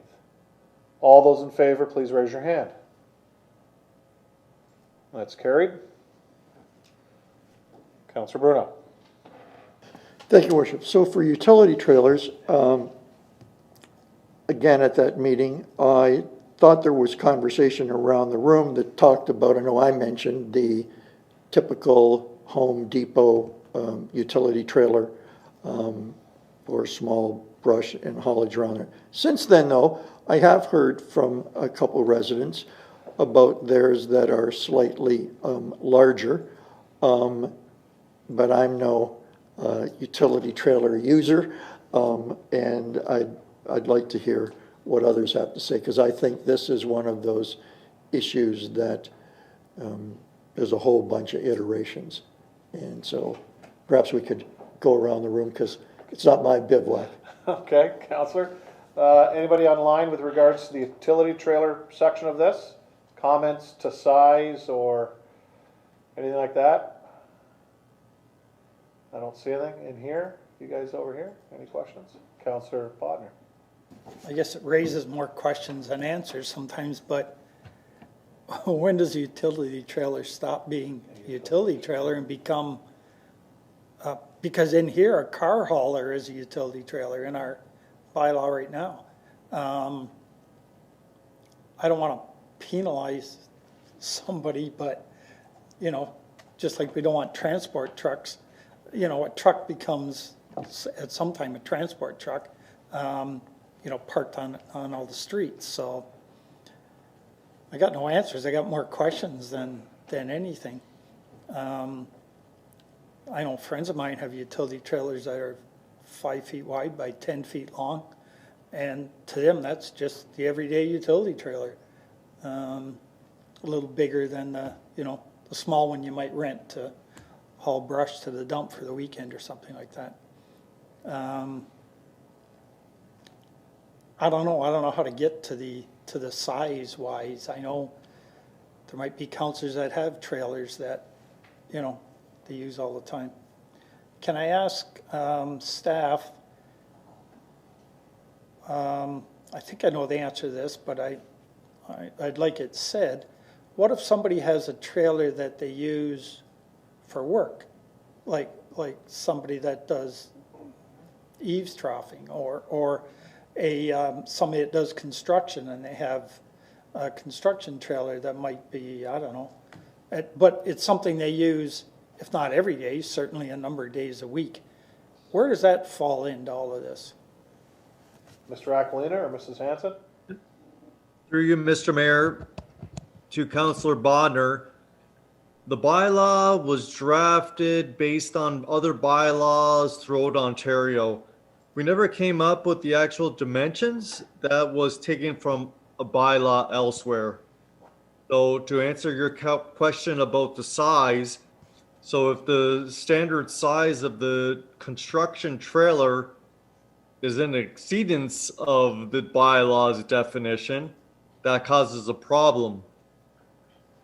Perhaps the bylaw can be looked into further to get more examples of different sizes, and maybe a certain size is more favorable and more popular than the size that we have in our current bylaw. Not sure if that answers your question. I think it's all based on what the size of that trailer is that is used for construction purposes and for their employment. Councillor Bodnar? I think that's a reasonable idea, because obviously you could research other communities that may have done this with some success. I hope they haven't been copying ours and just implemented it, because it appears we're not, you know, right on the ball with this one. But yeah, I think that would be something. Can this be a work in progress? Can we pass what we have decided on tonight and add to this before it's finalized? You can always amend it. Yeah. So, yeah, you could stop at some point tonight and then come back to it. I think there's a little bit more work to be done. Okay. Councillor Bagu. Thank you, Mr. Mayor. Regarding the trailers, like I said before, with some of these trailers, the back gates, I guess it's the ramp, but once you put it up, it's the gate in the back. And for a 5 foot by 8 foot trailer, that gate could be as high as 6 feet tall from the ground. even though it's corrugated mesh, but maybe Mr. Aquilina or Sherry can look and maybe do the measurement from the side rails rather than from the end ramp, because some of these equipments, even a snowmobile trailer, you need a longer ramp to get up to your to the bed of the trailer rather than a short one, because you might be popping a wheelie and end up ass over tea kettle, I guess you put it. But so I appreciate if Mr. Aquilino will look at the dimension of the back gates of the trailers also. Thank you, Mr. Mayor. Thank you, Councilor. Councilor Wells. Thank you, Mayor. One of the other dimensions on a trailer is actually the third dimension, and that's the weight of that trailer, what the weight could be carried on that trailer. I've looked at a number of definitions for utility trailers, and a lot of them include the weight capacity of that trailer, which will actually define the size of that trailer. I think the load capacity also identifies whether that trailer needs to be certified or not certified, which could also be a determining factor in the definition of the utility trailer. So I think staff, I would ask them to also consider the load capacities in their definition of the utility trailer. Okay. Further questions or comments, councilors? Councilor Bruno. Thank you, Your Worship. I was what Councilor Wells just brought forward. I was going to look at it, and maybe this is an adjunct to his. You know, are there trailers that are then defined by commercial? Do they become a commercial vehicle with some kind of commercial plate? I think. I mean, I don't know about the rest of you, but I've seen companies that haul shingles away, and I've seen their truck parked in the driveway with the logo on it, and I've seen the trailer, in this case, down at a local parking lot or school where they got permission to store it there. Because I really don't think, you know, it somewhat goes to Councilor Bodner's issue of, you know, when does it become, you know, the construction vehicle or the commercial vehicle in a residential neighborhood.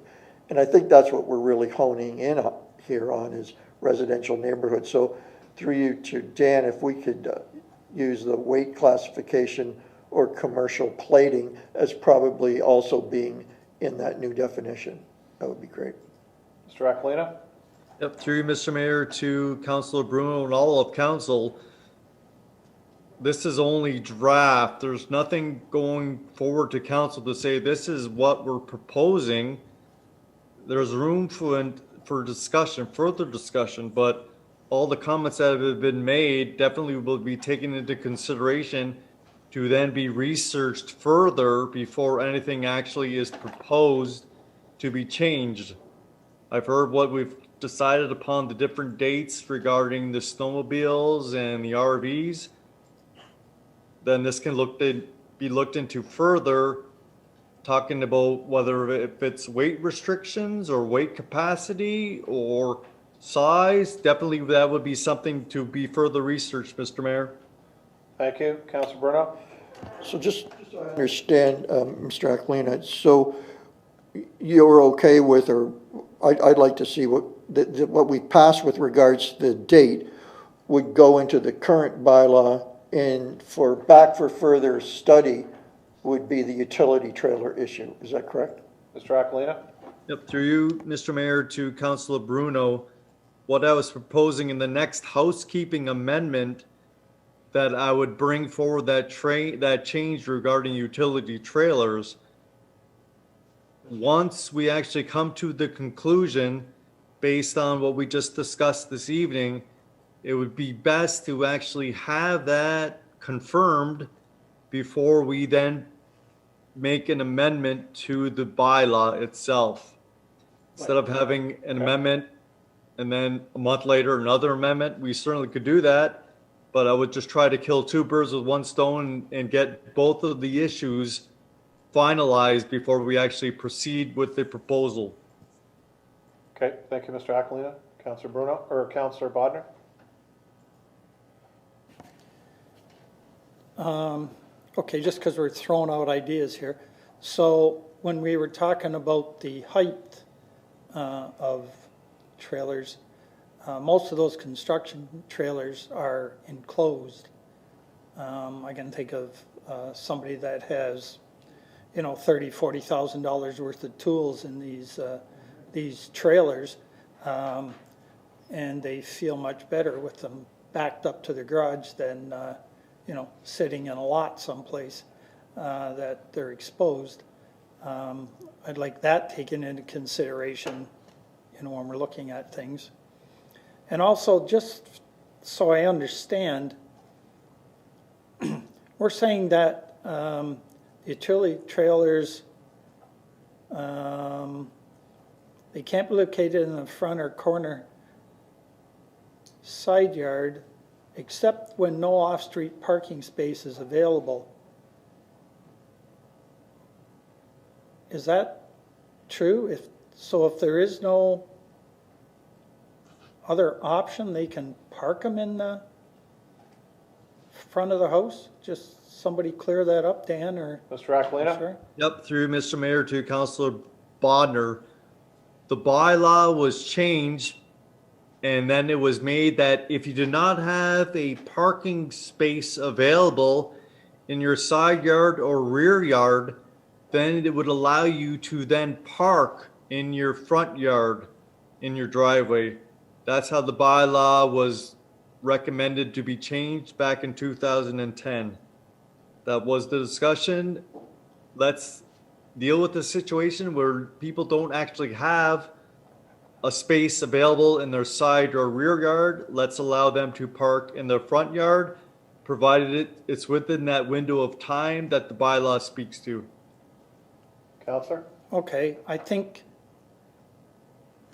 just because it came apparent, and it should have been well before this, because where I live, all the lots, there is no really backyard. You're up on a sand dune and you're backed up to what is the drop off. There is no option.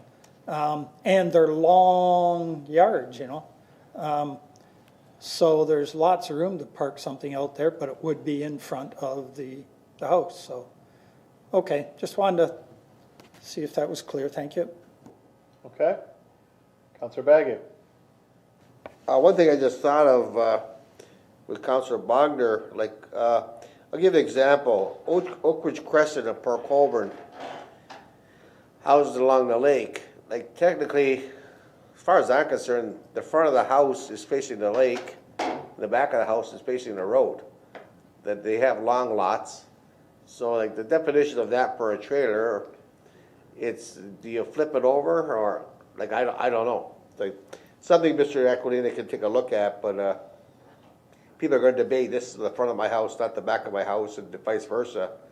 When the bylaw rolls up and you're looking at each side of the house to figure out which is the front of the house, which is the back of the house, so. Well, you can call whatever side of the house you want in the front. It's the front lot line is the actual street. So if they want to call the portion of their house facing the lake, their front of their house, that's fine. It's actually the front lot line in this case, which would be Oak Ridge Crescent. Okay. So that's the defining. It's not what they deem what their house looks at. And if you drive down there, 99.9% of them, the front doors are on Oak Ridge Crescent. So, but I know what you're saying, because we always, when I grew up at the lake, the front of the house was the front piece that looked at the lake. So, but it's defined as the front lot line. So, okay. So, Mr. Aquilina, do you have enough information for us to proceed with this tonight then?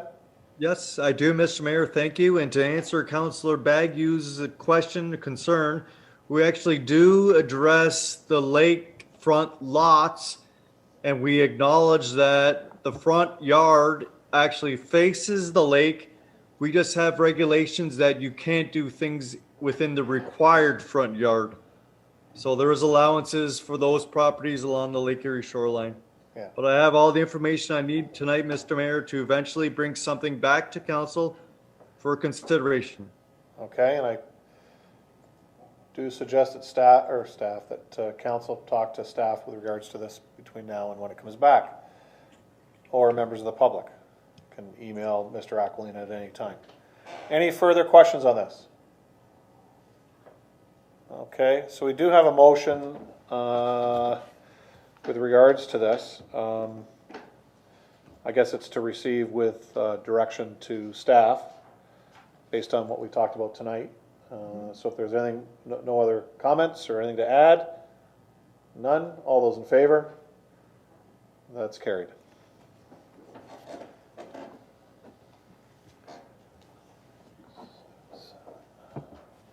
Item 7 is Planning and Development Department Bylaw Enforcement Division Report number 2020-178. Subject sign variance request 832 King Street. That's moved by Councillor Bruno, seconded by Councillor Desmarais. Councillor Bruno. Thank you, Worship. Earlier today, I got that resolved for my liking, so I'll withdraw. Okay. Could have withdrawn it before and not had it come forward. Oh, you could have. You could have, yeah. Any questions on item 7? Any further questions? All those in favor, please raise your hand. That's carried. Thank you, Council. You understand what I'm saying, right? Yeah. Good. Item number 8. Item 8 is Department of Chief Administrative Officer Report number 2020-176, subject Cedar Bay Beach Promenade. Again, we have a conflict with Councillor Beauregard. I have Councillor Wells moving that and Councillor Bodner seconding it. Councillor Wells. Thank you, Your Honor, Your Mayor. Through you to Scott. Scott, there's been a number of emails that have been circulated, and I know you had received some of those. Are there any of those that you can address through this meeting or any of the issues that were raised by those emails to you? Could any of those be spoken to tonight? Mr. Louis? Sure, through your worship to Councillor Wells, I think it's a good idea to address one, the most recent one that was sent to all of council. So I can tell you there was one received over a week ago from some property owners in Buffalo. I also have a phone message to return from a letter recipient.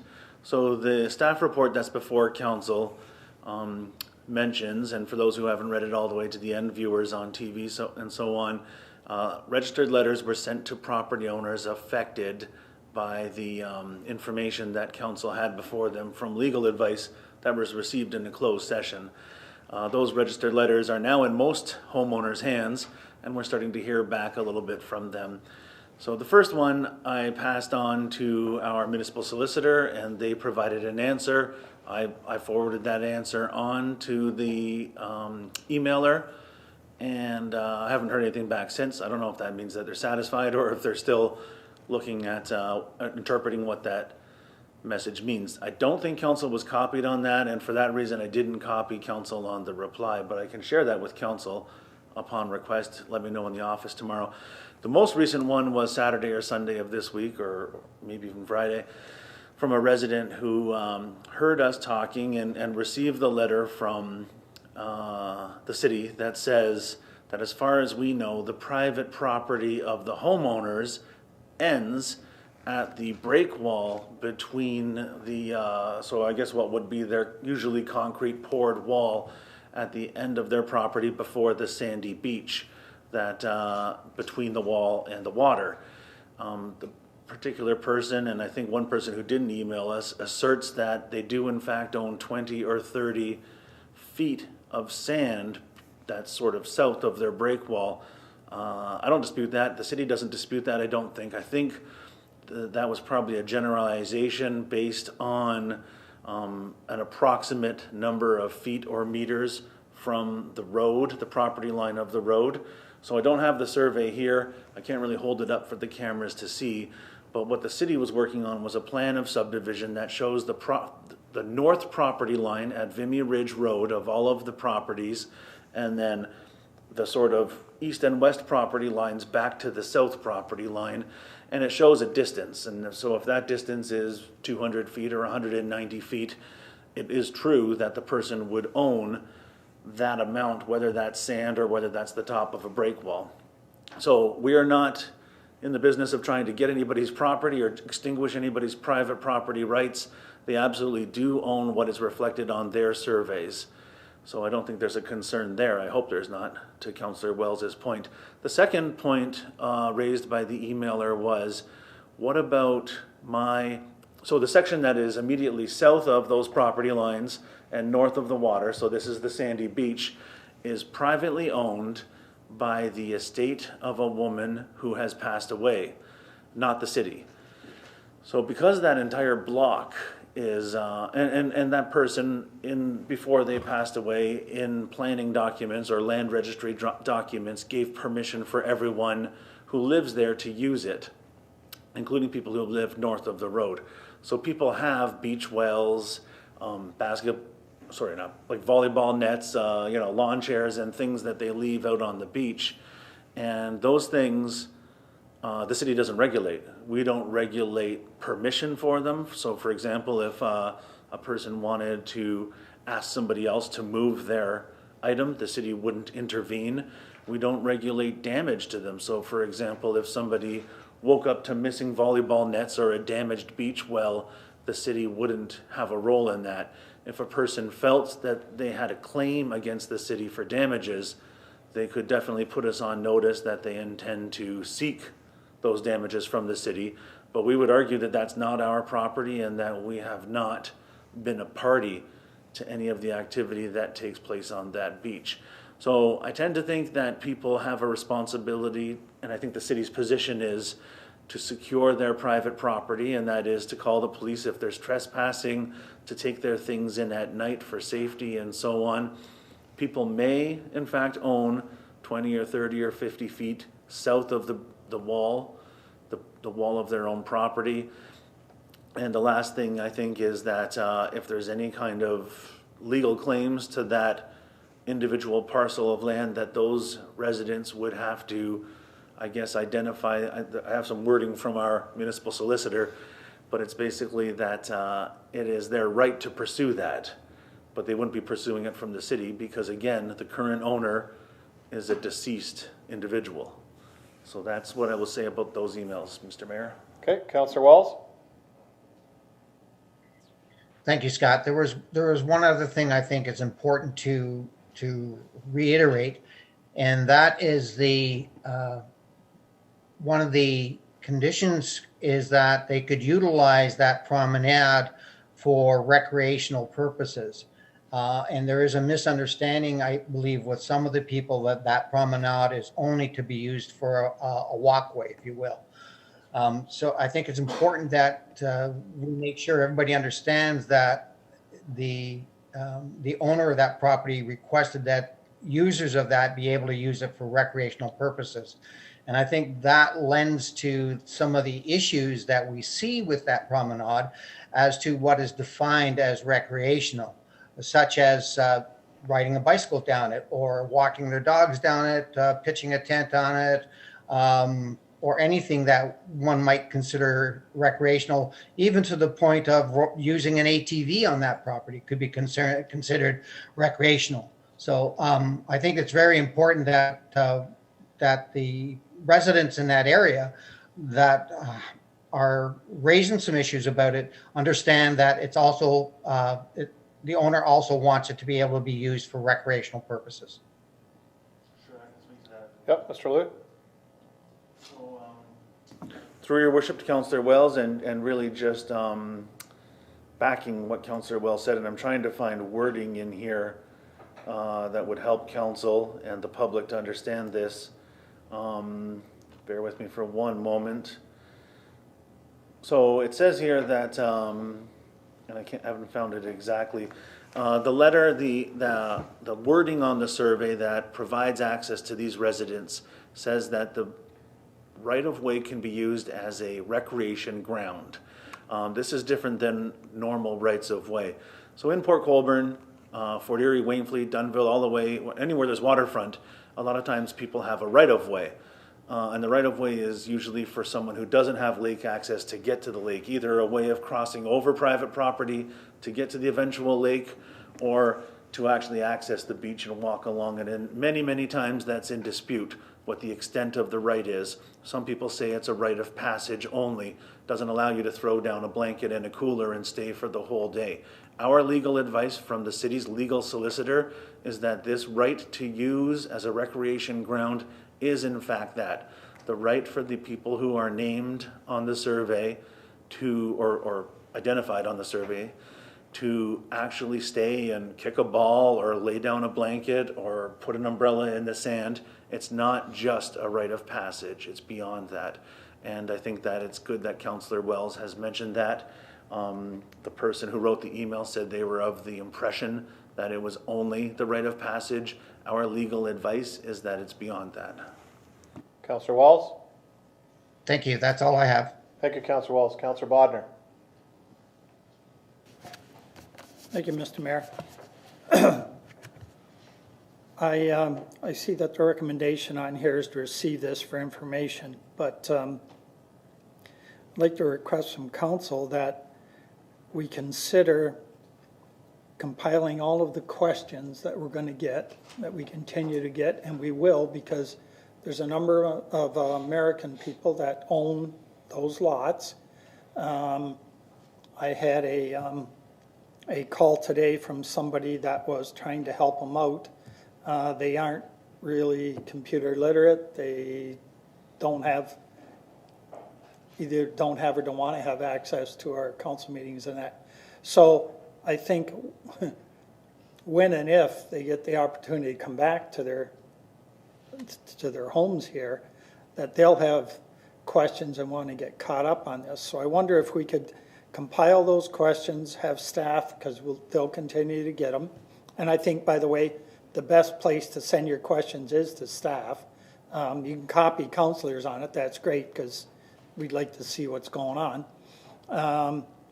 And then, let's say by March 30th, if everything's back to somewhat normal, that we then compile a list again of answers to questions that we have. And who knows, maybe there's things we haven't thought of, or maybe there's a legal thing that'll change before that time. But if we could say by April 1st, say March 30th, we have an answer, we issue another thing to the residents saying, okay, this is what we've learned over this time. Either nothing has changed, or here's a bunch more questions we got, and we'll answer them as a group rather than one-offs that, you know, as councillors, we may say wording that's slightly different than what maybe the legal people would say.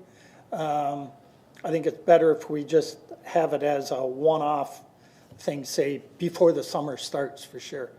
Because there is things that we may be dealing with road ends by that time. I don't know that, but, you know, some people are concerned about vehicles driving down that area with their beach wells out there, and they could in some way injure that well. So anyways, I think it's a work in progress, and I wonder if council would be okay with compiling all those questions, and by March 30th we put out some other kind of a statement or something, just so we've got everything in a nice package and deal with things in that way. Mr. Lewitt? So through your worship to Councillor Bonner, it could take me a moment to compose myself, because I'm hearing for the first time that some people don't want to watch our council meetings. I thought it was required viewing. You know, I know it's football season, but Monday nights you should be here. I think I can do that. I don't think I need a motion or a change to the recommendation in this report. So among the package that we sent to these residents was a staff-developed FAQ, or frequently asked questions and answers. And now that there's more questions being asked, we can add them to the list of questions and answers that we've provided. And I think the timing that you suggested is perfect, just before the cottage season starts, get this information back in their hands and have them have a good understanding of at least where the city sits in terms of our advice from our lawyer, our position as a municipality, you know, the fact that we're not going to, in the absence of direction to the contrary from council, we're not going to be maintaining the private beach that's owned by a different person's estate. We're not going to be picking up dead fish or raking the sand, and where exactly private and public rights begin and end. So I can make sure that I do that staff does that, just in time for the beach season. Councillor Baggio? Just maybe a question for the CEO. You may have talked to the lawyer about it or whatever, but what could be the end result of all this? Could the landowners actually eventually buy that property right to the water's edge, or to me that would be the best scenario? You know, let's get out of the promenade business, or even, but you know, I'm looking for the best benefit for the homeowner. I think they bought these properties thinking they owned the whole beach, and they've had it for years and years and years, and now this comes into effect with Mrs. Sauter. And does somebody knock on a city hall door tomorrow morning and say, hey, I'm a descendant and of the lady that owned it, and I want it? Through your worship to Councillor Baggio, that's a great question. I'm not a lawyer, but I'll give you my best understanding of this, and if I stand to be corrected by our municipal solicitor, I'll let you know what the correction was. But there are many, many different ownerships along Lake Erie. Some of them are to the high water mark, the low water mark. Some of them are a measured amount of feet. Some people only own to the break wall, and the sand is crown land. Like the lake itself is crown land. It's just how much is private property before that. This is a unique one in that one block that's in the front of many individual cottages is owned by one entity. I think the options for the folks who own those cottages, I think there's 8 or 10 cottages that are north of this one block, if they want to get ownership for themselves, I think there's 2 options. I think one is to try to acquire it from a person could do sort of a genealogical exercise, find out who the owner is today, if it's an heir, you know, a successive owner, and acquire the property either individually and be the new one-person owner of the property, or do some kind of a group acquisition and then severance, so that each of the 8 or 10 homes owns the part that fronts their own, or I guess backs. We talked about front and back of a cottage, backs onto their own break wall. The issue with that, and again, not a lawyer, but from talking to our municipal solicitor, is any rights of way that exist on the property that's deeded access to other individuals would not be extinguished under that process.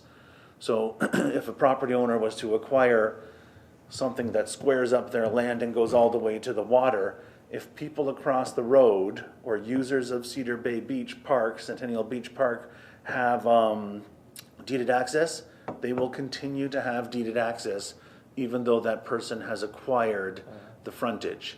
So it might not be, that would be a personal decision if they want to take on that ownership.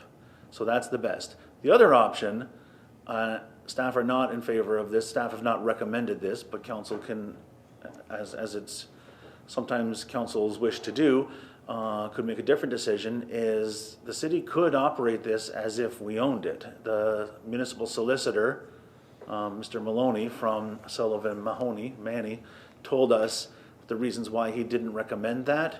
There's liability concerns and there's some other legal reasons not to do that, but the city could maintain this property as if we owned it in terms of cleaning, grooming, security,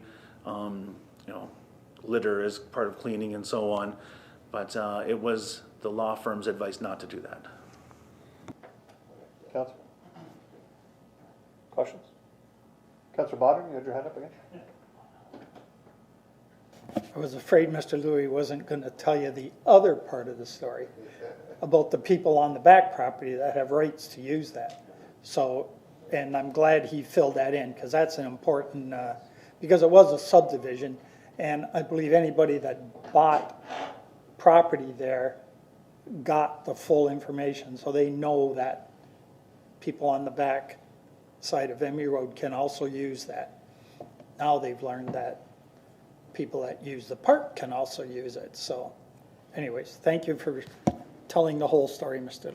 Yeah, I think there was, 33 original lots, which is down to 32 because two of them merged. I think it's around 32. So, yeah, you can't take away those rights. They're deeded for the life of that subdivision. So, but yeah, it's funny how this whole thing came about. So, any further questions from councillors online? Okay, seeing none, this is a motion to receive. All those in favor, raise your hand. That's carried. And also noting the councillor's conflict. Item 10, Community and Economic Development Department Parks and Recreation Division Report number 2020-165, subject Federal Economic Development Agency, Canadian Experiences Fund, grant application, resolution of support. I have Councillor Wells moving that, Councillor Desmarais seconding that. Councillor Wells.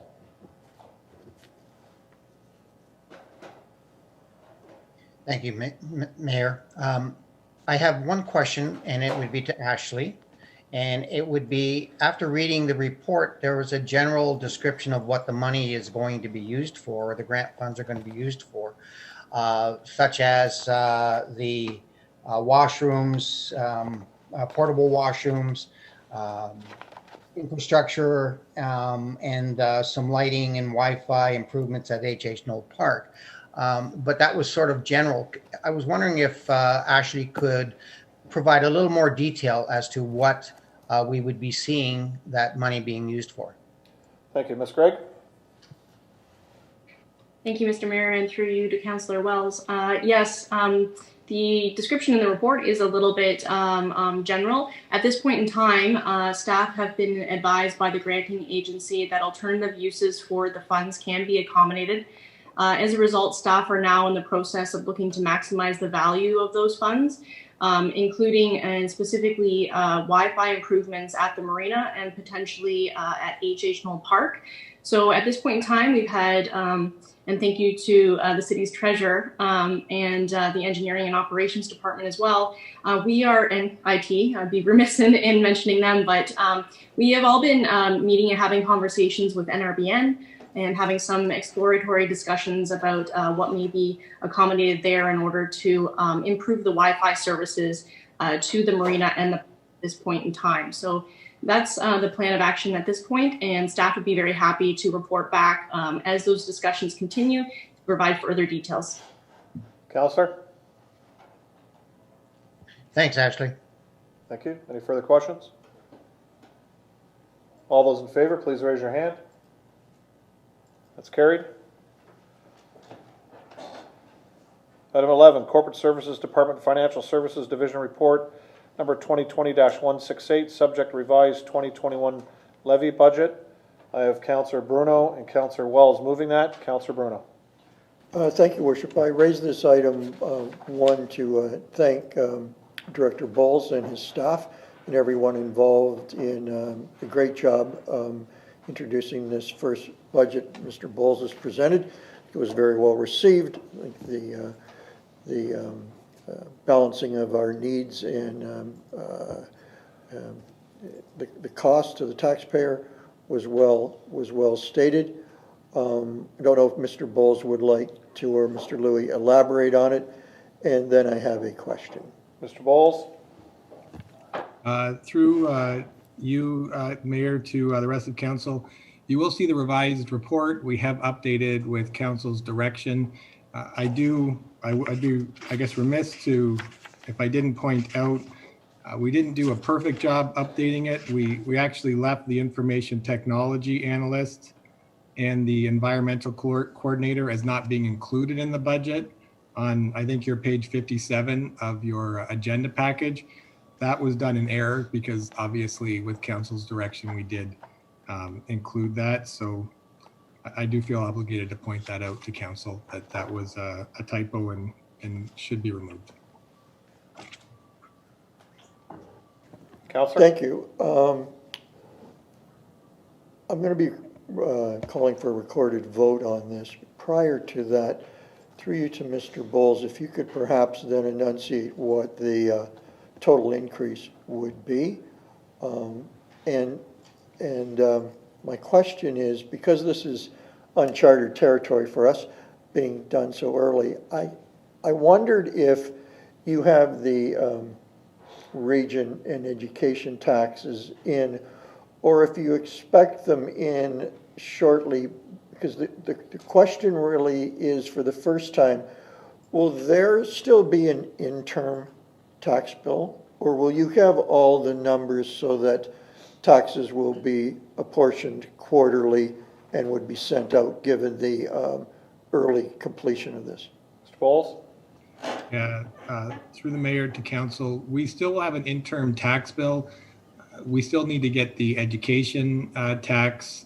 The region will be finalizing their budget, I understand, in the new year. So both of those will require us to send out the interim tax bill. With respect to the total increase from the operating is 2.44%.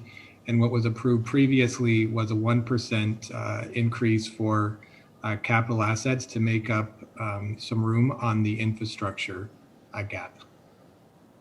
I do want to point out to council that also with being done early, we don't know the final growth rate.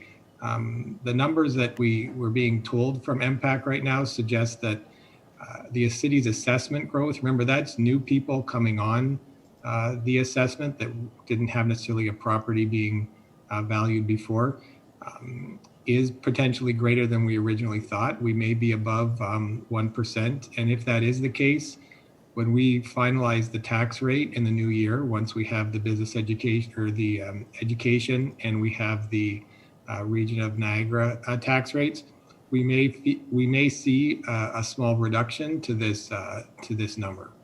Councillor? Thank you. So the numbers that you quoted there, that's on the city portion of the tax bill. That's not the blended, just for everybody's clarification. So this is the city's increase on the total tax bill. So if the average resident household is at about 196,000 for single detached, and I think I've communicated before, it's about 209,000 for if you were to take all properties, all residential properties in the city. It's on their total tax bill, that percentage. Thank you, sir. Thank you, Mr. Mayor. I assume the recorded vote comes after. Other questions? Yep. Thank you. Madam Clerk will have that. Councillor Wells? Thank you, Mayor. Through you to Mr. Bowles. Brian, when you gave the comparisons at the last meeting and put them out, were the 2020 actual numbers, or were the 220 numbers budget numbers? Mr. Bowles? Sorry, through the mayor, can I ask for clarification? Was that the comparisons to other municipalities for tax rates, or was that our like year over year, like some of the change numbers? Sorry if I misunderstood. Councillor Wells? That's fine. It was year over year comparison with our previous budget, our previous performance. Mr. Bowles? Through the mayor to council, we took last year's budget, and the comparison numbers you saw were, or the change numbers that you saw there were the changes in the budget. An actual and a final year-end report will come early in the new year as we close off the books. But we took the original budget and then we highlighted all the adjustments that we made to the budget on a year-over-year basis. Councillor Wells? Thank you, Brian. I also would like to compliment you on the excellent job you're doing and support you on the direction that we're changing this so that's very much more transparent and we can follow the money. Thank you, Councillor Wells. Any further questions from those councillors online? Any further questions in here? Madam Clerk, recorded vote. Thank you. At this time, I will call a recorded vote for item 11 on the agenda, which is the revised 2021 levy budget. When I call your name, please state your vote. Councillor Bagu. Yes. Councillor Beauregard. Yes. Councillor Bodnar. Yes. Counselor Bruno, Yes. Counselor Danch, Yes. Counselor Demaray, Yes. Counselor Kalaliff is away this evening, Counselor Wells, Yes. and Mayor Steele. Yes. Okay, the vote is unanimous. It is carried. Thank you. Thank you, Mr. Bowles and staff, and great job, council. I think Harry said it the best.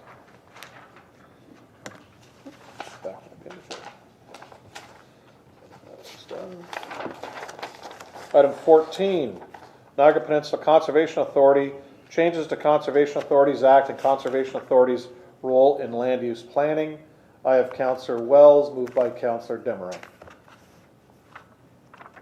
Councillor Wells. Thank you, Mayor. My issue on raising this is more so a comment and a concern.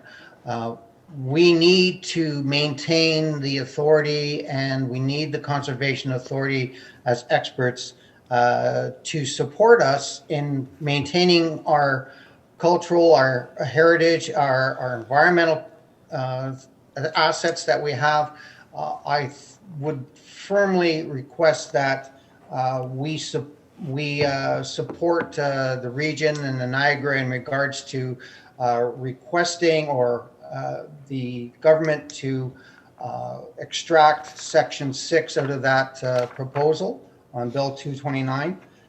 So I would be asking staff to prepare a resolution of the city to support that. Madam Clerk? So that's exactly what we're doing tonight. Because Yes. we're not receiving it. We are passing exactly what is here. The motion on the floor is to pass the motion sent from the MPCA asking for Yeah. our support. So that's what this is doing, Harry? Okay. Excellent. I just didn't appreciate that that's what we were doing. I thought we were just receiving it. No. But if we're doing a resolution, that's great. Thank you. Good. So I'll just give a little bit of background. So as Niagara Regional representative on the NPCA, this came to our last meeting and it was passed by our board of directors there. So I spoke to our chair and had the chair and vice chair send that to us via our CAO, which is what you see tonight. And you also received a number of emails from me with regards to information that came forward to the MPCA and our city member, Jack Halinga, our public member. So that gave us a pretty good outline. If you read through those, there was one, I didn't bring my laptop or my iPad, so I can't bring it up, but there was one there that actually gave a really good detailed of each item, and there was a lot of items they had no issues with, but there were items that they did. So basically what the MPCA is asking here is really a combination of a lot of that came out. So this is actually a well-tailored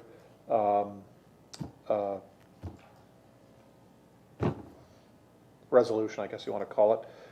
So yeah, so if we can accept it like it is, unless there is any changes.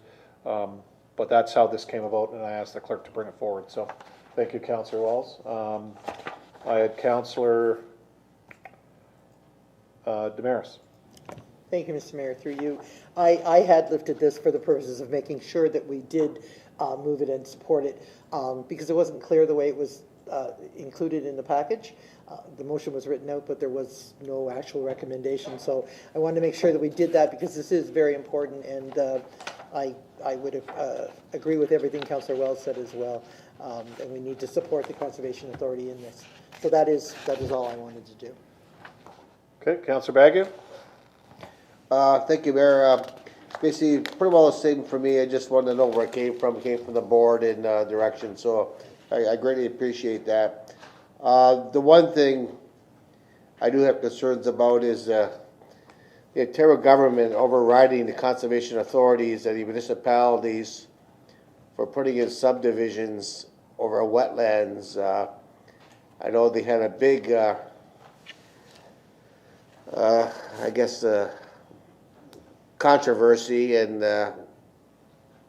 we lost a great member resigned from the, well, not in Niagara, but further away, and it was very disappointing that the Ontario government would override municipality and the Conservation Authority to allow a subdivision in a wetland. So, thank you, Mr. Mayor. Good, thank you. Any further questions? Okay, so everybody understands what we're passing and that we are accepting this. All right, all those in favor, please raise your hand. And that's carried unanimously. Thank you, Council. Madam Clerk, you'll let the CAO of the MPCA know, or I should say, the Chair, the Vice Chair, and the CAO, please. You could do that. Thank you. Item 15 is Town of Grimsby proposed regulation under the Ontario Heritage Act, Bill 108. Mover is Councillor Wells. Seconder is Councillor Desmarais. Councillor Wells. Thank you, Mayor. Again, through you to the rest of council, this is much the same as what we've just done with regards to the Conservation Act. I think that this is, again, a means of stripping the municipalities' potential control of their heritage. We at Port Colborne put a lot of emphasis on our marine heritage, and by taking this amendment to the Heritage Act, I think we will lose control of some of that, and I think we need to again support the resolution of the Town of Grimsby. So I would ask to direct staff to provide comments of support to the Environmental Registry and Housing for the same support that the town, or the same resolution that the Town of Grimsby is doing. Thank you, Councillor. So, Madam Clerk, we can support this as opposed to receive it the way it is written by the municipality of Grimsby, and we can let the local area MPPs know.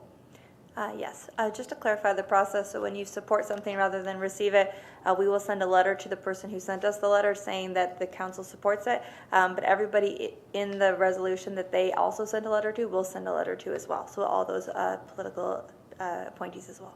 Yeah, because in essence, in Port Colborne, they're taking that away from us as a council, because we're that board that sits here and hears that, and they're putting it onto LPAT. So I agree with Councillor Wells. It should stay with us.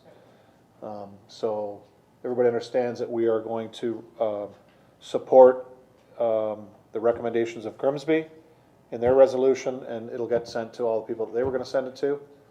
Any further questions? Seeing none, all in favor? That's carried unanimously. Thank you, Council. Item 16. City of Niagara Falls, Niagara Region's new restrictions on dining. Councillor Bagu, seconded by Councillor Desmarais. Councillor Bagu. Thank you, Mr. Mayor. I know they're requesting for endorsement, but I will listen to regular council butters regarding the controversy about the dining in Niagara Falls and Dr. Hershey, how he's changing some of the things. I will always support the doctor over the politicians, so nothing against politicians, but just to let you know. Want to get a mirror, Councillor? But well, who knows what's going on? So basically, I have no problem receiving for information, but that's all, Mr. Mayor. Good, thank you. Any further questions? All those in favor of receiving, please raise your hand. That's carried.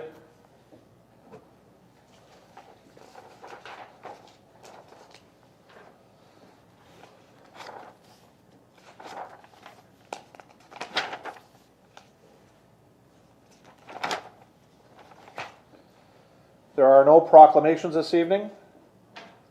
Minutes of boards, commissions, and committees. We have 2 sets of minutes. I'll do these in block. The minutes of the Port Colborne Public Library Board meeting of September 8th, 2020, and the minutes of the Port Colborne Historical and Museum Board meeting of September 15th, 2020. If I could have Councillors Danch and Wells move that. Any questions on those minutes? Seeing none, all in favor? Raise your hand. That's carried. Madam Clerk, consideration of bylaws, and remember, council, there was a bylaw added earlier this evening. Madam Clerk. Thank you. There are 8 bylaws this evening. Bylaw 6840-90-20 to bylaw 6847-97-20. And as the mayor just stated, there was 1 bylaw added. Okay. Councilors, I'm going to do this in 2 parts because there is a conflict with regards to 6841-91-20 with regards to Councillor Beauregard's conflict. That's a bylaw to establish penalty and interest charges on outstanding accounts receivable due to the municipality. I'll get Councillor Bodner, Councillor Baggy to move that. Again, for the conflict. All those in favor? That's carried. I'll do the balance in bulk. I'm going to bring the councillor back. There you go. I'll have Councillor Beauregard and Councillor Bruno move the balance of the bylaws. Any questions? All those in favor? Raise your hand. That's carried. Bylaws are done. We will now consider a motion to go into closed session. Before we do, as we go into closed sessions, please remember that although we are meeting virtually, all confidential expectations still apply. Please ensure you find a private area to meet where no one else can hear this meeting. Thank you. Council move to go into closed session. I have Councillors Bodner and Councillor Bagu. Questions? All those in favor to go into closed session, raise your hand. That's carried. The council now proceeds into closed session in order to address the following matters. A, minutes of the closed session portion of the following council meetings, November 5th and 16th, 2020. B, Chief Administrative Officer Report number 2020-181 concerning the potential disposition of city-owned land pursuant to the Municipal Act 2001, subsection 2392C, a proposed or pending acquisition or disposition of land by the municipality or local board, surplus city lands.